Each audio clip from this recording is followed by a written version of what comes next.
Oh my god. I'm like, what am I even doing? Haven't even done this in months. When is the last time I uploaded? How do I see my channel? They changed the YouTube, like, your stuff, your content page, and I was like, this is confusing. I don't understand anything anymore. Yeah. Okay, last time I uploaded was on February 12th, and I did a Bookish Notion tour. I actually had a lot of fun doing that, but oh my god, has like a lot changed since February. Hello everyone, welcome back to the Sierra Sancho channel and welcome to a new video. I haven't said that in a very long time, and honestly I'm not even gonna front, like this was something that I had not planned on doing today.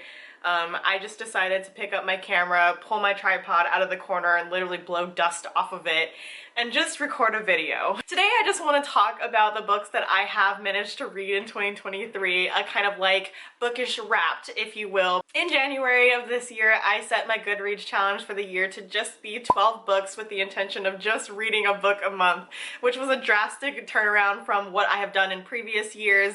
Alright, so let's throw it back. In January, I started the year off by reading Among the Beasts and Briars by Ashley Poston. I gave it 3.5 out of 5 stars. Pause to read the little synopsis. The summary that I can give from memory back in January when I read it is that this is about a girl that is like a gardener's daughter, and she's really close friends with like the princess of the kingdom or whatever.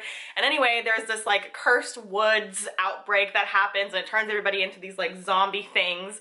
But our protagonist, she has the ability to make things grow from her blood or whatever. So she and her little like fox sidekick go into the cursed woods and try to find this like other kingdom that should be able to help them figure out what is going on and how to like resolve this. I do have a more comprehensive review on my blog if you wanted to know all of my thoughts about Among the Beasts and Briars. It was a really good book. I liked it simply because it was an easy read. It had like, you know, an animal and human connection, like a fox sidekick. I was like sold.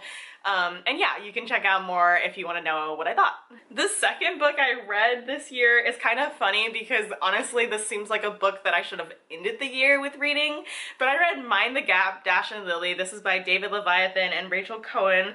And if anybody has been on my channel long enough, knows me or whatever, I love David Leviathan. He's one of my favorite authors. He is the author of the Everyday trilogy, and the movie that was adapted from that book, and I just love that whole thing. It has my nostalgic heart. Mind the Gap, Dash and Lily is the third book in a trilogy that starts with Dash and Lily's Book of Dares. It's also a very popular book by David Leviathan and Rachel Cohen. I also love that series a lot, and so this was the third book and the ending of the series with Dash and Lily. This also got a Netflix adaptation that was so cute and I loved it so much. If you haven't seen or read any of these books or the movie adaptations, you definitely should because they have been great. Anyway, it's kind of like a classic coming of age story between Dash and Lily.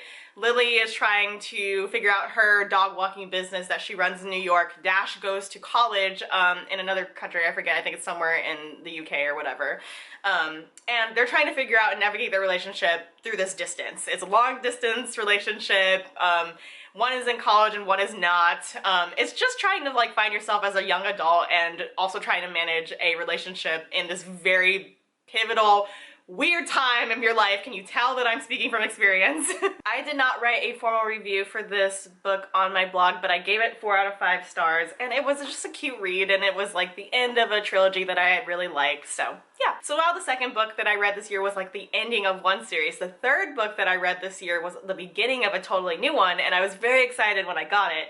I received an e-arc of Chaos and Flame. This is by Tessa Gratton and Justina Ireland. I got the e-arc from Penguin Teen because I'm part of the Penguin Teen Partnership Program. Shout out to them. Again, you can pause to read the actual synopsis of this book because there's a lot going on. There's a lot of mythology. It's kind of like a higher fantasy book if I had to explain it that way. The main attraction that made me drawn to this book is that it has like all these mythical creatures. It's kind of like a classic love triangle between our main female protagonist and 2 brothers. Hello, yes, yes. It has an interesting plot. It's kind of like a book that has like warring factions of different houses and political drama and ambiguous antagonists. You never know who's on whose side. It's also the typical enemies to lovers trope, and I eat it up every single time, I must admit. I ended up rating this book 3 or 3.5 out of 5 stars. It did drag in certain areas, and so it made it a little bit painful to get through. But by the end, there was this big plot twist that like definitely serves as a hook to get you into the next book. So whenever that comes out, I will probably be reading the second book.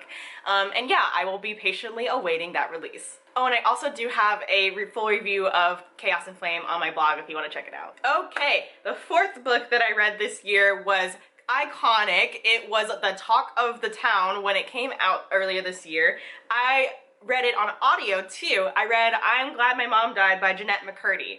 So this book got a lot of publicity solely based on the title, because who the hell can say that, you know, with good conscience? Like, are you a horrible human, or like, what's happening here? Pause to read the synopsis of the book, but honestly it's just Jeanette McCurdy's kind of memoir of her early starting career as acting, into Nickelodeon, into her mom and their dynamic, into her mom's death and how she's been dealing with the death of her mom since. It's a lot. It's a heavy book. I read it on audio because I was taking a road trip for work, and so me and a couple of the people, or my coworkers that I was with, we were all like, well, we have a long enough drive that we need to be entertained somehow, and podcast won't cut it. So we listened to it, and we were like the entire time like gagged after chapter after chapter. We're like, holy shit, like Jeanette McCurdy's life was rough, basically. So if you want to know anything about Jeanette McCurdy's life, especially if you want to know the tea behind Dan Schneider and the whole Nickelodeon fallout, if you've ever been like following that whole saga, you should definitely read this book. She narrates it herself if you read it on audio. I gave the book 5 stars, but it really isn't a rating because it's her life, you know? And I didn't do any kind of like review of it for that same reason, but it was a good book, and it's a really good book to listen on audio if you are interested. The 5th book I read this year was also an e-arc that I got from Penguin Teen through the Penguin Teen Partnership Program, so thank you so much to them. I read 40 Words for Love. This is by Aisha Saeed, and I gave this book 4 stars originally, but now that I'm looking back, I'm like, I don't really remember anything about this book, really. Like, so I bumped my rating down to 3 stars. Pause to read the synopsis of this title.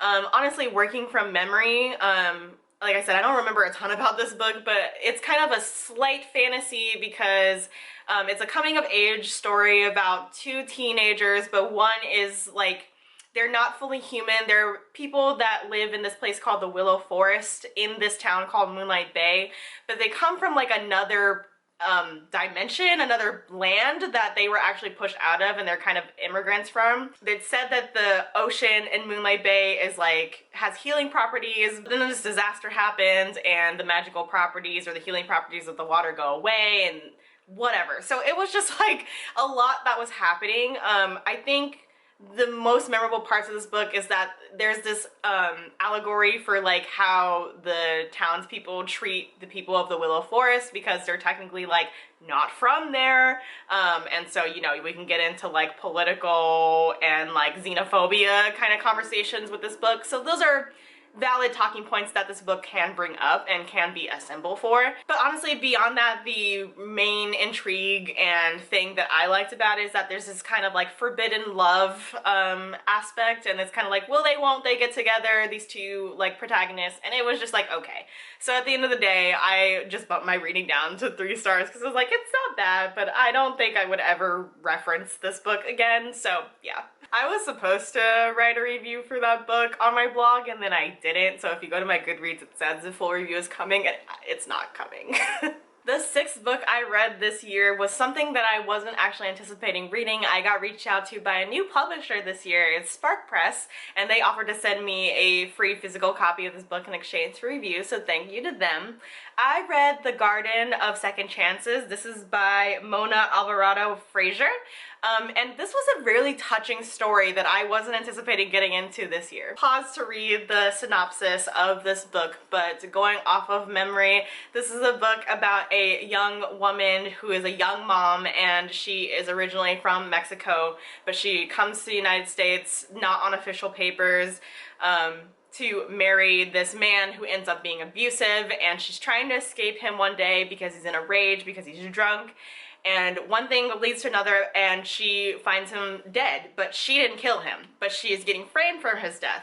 And so she goes to prison, an American prison, and she's trying to figure out what to do from here. The thing that made this story so touching to me is that it's really a tribute to Mona's career, because she has a career of working with incarcerated youth in real life, and this book was kind of like a culmination of experiences of things that she's actually witnessed in her career over the years. We just follow our young mother protagonist, her name is Juana, and we follow her through her time in jail and learning English and just learning how to persist in a system that doesn't believe her, where she has no agency, where she is trying to figure out just how to stay alive, and especially keep in contact with the outside world because she has this young daughter that she is now separated from. This book is heavy. A lot of the characters within it have very graphic stories, so content warning for just like a lot of the heavy topics.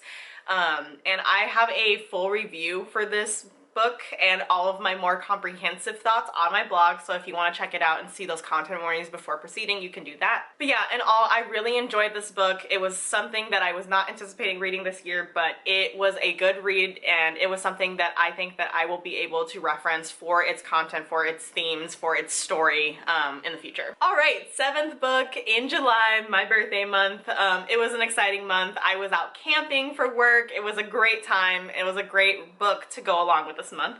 I read Give Me a Sign by Anna Sortino. I gave this book 5 stars. It was a hit. I loved it. I also got this as an e-arc from Penguin Teen through the Penguin Teen Partner Program, so thank you so much to them again. Pause to read the synopsis of this title as well, but honestly, Give Me a Sign is just a book that is celebrating deaf culture.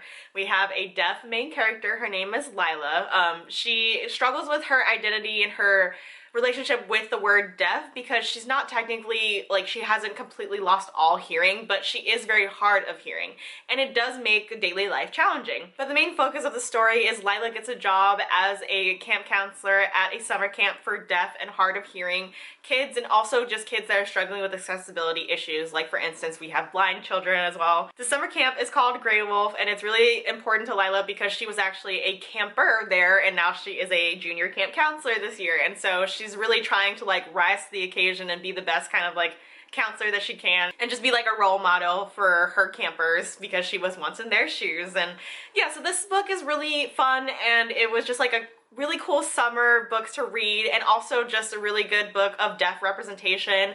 I do have a full review on my blog if you want to check it out, but what I really liked is that there are characters that are all over the spectrum of deafness. So like I said, Lila is not completely deaf, but there are characters that can't hear at all. There are characters that wear cochlear implants or some kind of like hearing aid devices, and there are characters that don't because they don't like that, they're not comfortable with it. So I liked the author's note at the end of the book that this book will never encompass everybody's you know, experience with deafness or hard of hearing, but it's trying to just give a story of people that are all over that kind of spectrum. I was also camping while I read this book, so I have this like pan of me in my tent reading this book on my Kindle, and it was just like an awesome book to read for the summer in the peak of my job.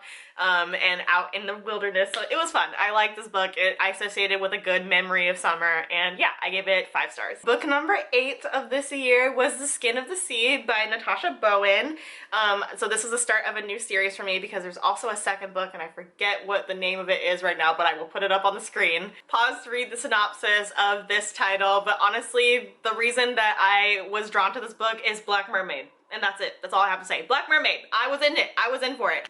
I'm a Cancer as my astrological sign, so like I'm like a water child, and obviously like black girl magic. So I was like, yep, I'm done. I'm sold. Give it to me. I've had this book sitting on my shelf for probably a year or two though, so it was like a long time for me to like finally get to it, but I got to it and I did really enjoy this book. It was very wholesome, and it was very unique because I don't read a lot of books featuring like underwater and like mythical mermaids and stuff, so it was just like a different realm of reading for me this year, and I really enjoyed it. I had an intention to write a review for this book and then I just didn't get to it, but honestly, if you're interested in like, you know, mermaids and sirens and, you know, good people, bad people, and like gods and just like all these kind of things, I shouldn't be so frivolous because this book does have important themes. It's kind of like a symbol of like the fight against racism and slavery, because as a black mermaid, her job is to take souls that have been thrown from slave ships, literally, and like guide them to their final resting place. But then she like comes across one soul that didn't die, and she's like, well, I can't just let him die, and that's how the story goes. I will be reading the second book, and yeah, if any of that interests you, you should read it. Whew, okay. Book number 10 that I read this year. I read Champion of Fate by Kendare Blake, and this was a really good book. I enjoyed it. I did have some qualms though, so it wasn't a perfect read, but I did enjoy the story for what it gave me. This is also the second book that I got from Booksparks this year, so thank you so much to them. I got a free e-arc of this title in exchange for a review, so the full review is on my blog if you want to know my entire thoughts. Pause to read the synopsis of this story. Honestly, I'm going off memory again because this is another title where one of my critiques is that there was just like so much going on that I felt like I kind of just felt like this the entire time. A quick synopsis is that there is this order of female mythical warriors. They are Aristines, and we have a main character who becomes an orphan because these people like raid her village and kill her entire family, and she's the only one left standing. But then an Aristine comes through and's like, I can see something in this girl. She is meant to be one of us, basically. And so they bring her back to their place or whatever, and the whole thing is that these girls, they are training to become Aristines, but they have to pass a trial, their hero's trial. And the hero's trial is that these girls are basically supposed to guide their heroes, or these like human people, into a battle, into glory. And if they're able to get their hero through the hero's trial alive and successfully, then they will become an Aristine. I did like this book for its elements. I liked that it was kind of like, you know, touted up as this like fast-paced, kind of like merciless like battle kind of book. So I liked the battle, the intrigue of that. I liked that there was some stakes involved with like, if you don't pass this trial, you can't be one of us kind of thing. I liked that there was this really strong connection between our initiates and their Aristines and their horses, which they had a name, but I forget. I liked that there was this like element of found friendship and found family between the initiates, like our main character and a couple of other side characters. And yeah, so it was a good book. I do have qualms with the pacing though, because sometimes it was going really fast when I wanted to slow down, and other times it was going so slow when I wanted it to like just get through it. So yeah, I had mixed emotions about this book, but I will be picking up the second one because this is the start of another series for me this year. So yeah, overall, I gave this book 3 stars, but I did like it. I do think the second book has promise to be better than the first, and we'll just have to see where this one goes. Book number 11 was Slay by Brittany Morris. I have had this book on my shelf for probably 2 years. It was another book where I was like, I have been dragging my feet on reading this, but I finally got to it this year. I'm so happy I did too, because it was a good book. Pause to read the synopsis of this book, but honestly, the TLDR about this one is that there's this black high school student, and she is the creator and admin of this hugely successful online role-playing game called Slay. And it's kind of like a spot for black gamers to come along and celebrate black culture and do duels with cards that are based on black culture all over the diaspora, not just American, but like all kinds of cool stuff.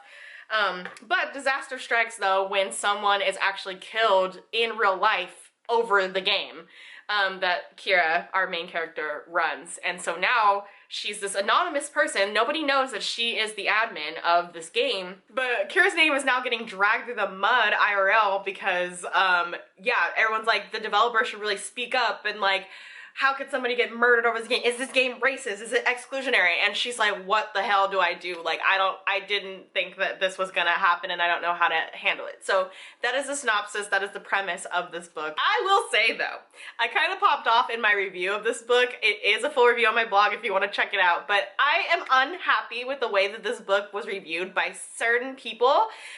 Even like other black readers that read this book, and I feel like they kind of missed the points or like took certain aspects of the book the wrong way. And yeah, I don't know, I got a little feisty in my review because I was like, you guys are missing the point. So if you want to know my full thoughts on the title, you can go read the review. But honestly, this book slayed. Editing Sierra here. I hear the voice of any and everybody that's made it this far in this video. I do not apologize for that comment. Okay, and we have made it to book number 11 to bring it up to current day. This is where I'm currently at in my reading journey for the year. I just finished reading Redemptor by Jordan Ifuko. This is the second book. The first book is Raybearer, and I have to say, I read Raybearer like 3 years ago, I think, in 2020. And so it's been a long time since I read the first book, but I was like, nope, screw it. I'm just gonna go back for the second one. I'm just gonna go in raw pretty much and just go off of memory. And I have to say, even though it's been 3 years since I read the first book in the series, the duology, it's just a duology, it's just two, so this is the finale. I enjoyed every second of this book. This is probably my favorite read of 2023. Obviously, because we're in current day now, I just finished reading this book a couple days ago. I am currently, actually, before I started recording this video, and what made me start recording this video is I was doing my review notes for this title. So I just started writing my review notes. It's not done yet. It might be done by the time this video goes up. If it is, I will put the link to the review of this book in the description. Pause to read the synopsis of Redemptor, but again, this is the second book in the duology, so if you want to start the series, you need to read Raybearer first, and I have to say, I had really good things to say about Raybearer as well. You can go back and read my review for the first book if you're interested in that. I'll put the link in the description as well. And I have to say, like, a lot of what I praised Raybearer for, I also praised Redemptor for. Jordan Ifuko is like chef's kiss at storytelling and description and just like really transporting her reader into the world that she is creating around her, and like it's really descriptive, it's really lush, it's really engaging of like all senses all throughout the book. If there was ever an author that gave some kind of like writing workshop, I would want it to be Jordan Ifuko, and I would shell out money. Because this is the second book in the duology, the synopsis might not make sense if you haven't read Raybearer, but if you have, Redemptor kind of picks off right where Tarisai left off. At the end of Raybearer, where we left off, Tarisai signs this treaty with the Abiku, who are the ghosts of the children that were previously sacrificed to keep peace across Irisar. She signs a treaty that basically say, we're gonna stop this tradition, I'm gonna go to the underworld and I'm going to make it out alive, and if I make it out alive and if I form a council and I make it out alive of the underworld, we will not do this anymore and there will be peace between our lands. So that's where Raybearer left off. Redemptor picks up with Tarisai just trying to form this council so that she can have immunity to the 12 deaths.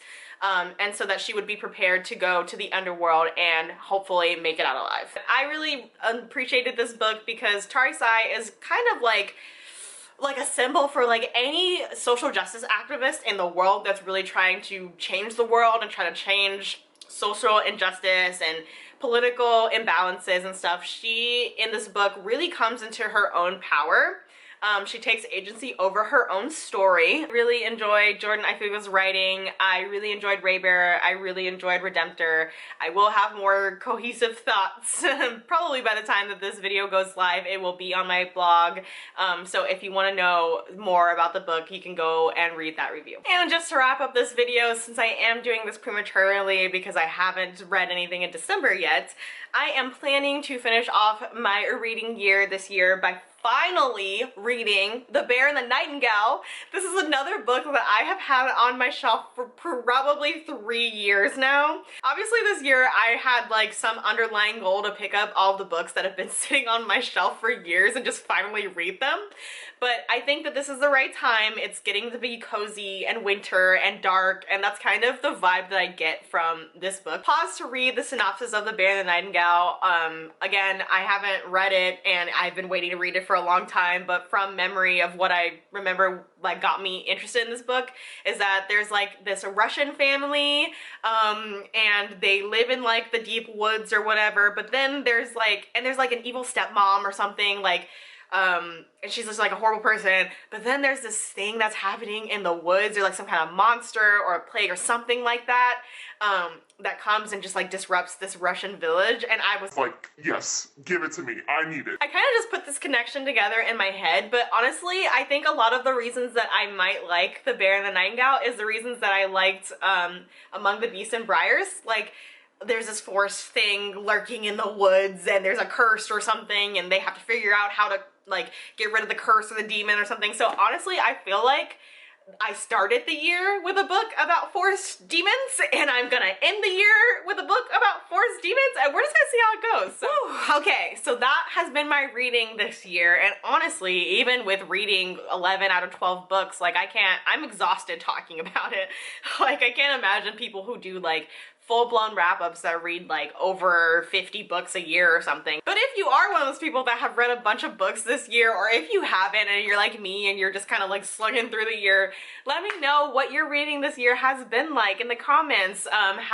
What has been your favorite book that you've read this year? What's been your least favorite book? Let me know. As for me, and what I'll be doing in this channel, I don't know. I'm just gonna be honest with you, I don't know. As I alluded to in the beginning of this video, I've been going through a lot of mental, emotional changes, and it has taken a lot of like mental energy from me lately. So I am trying to reclaim some of that mental energy and emotional energy and put it back into my hobbies. So like I said, making this video was something that I didn't even plan on doing today, but I just kind of was like, I'm gonna do it anyway.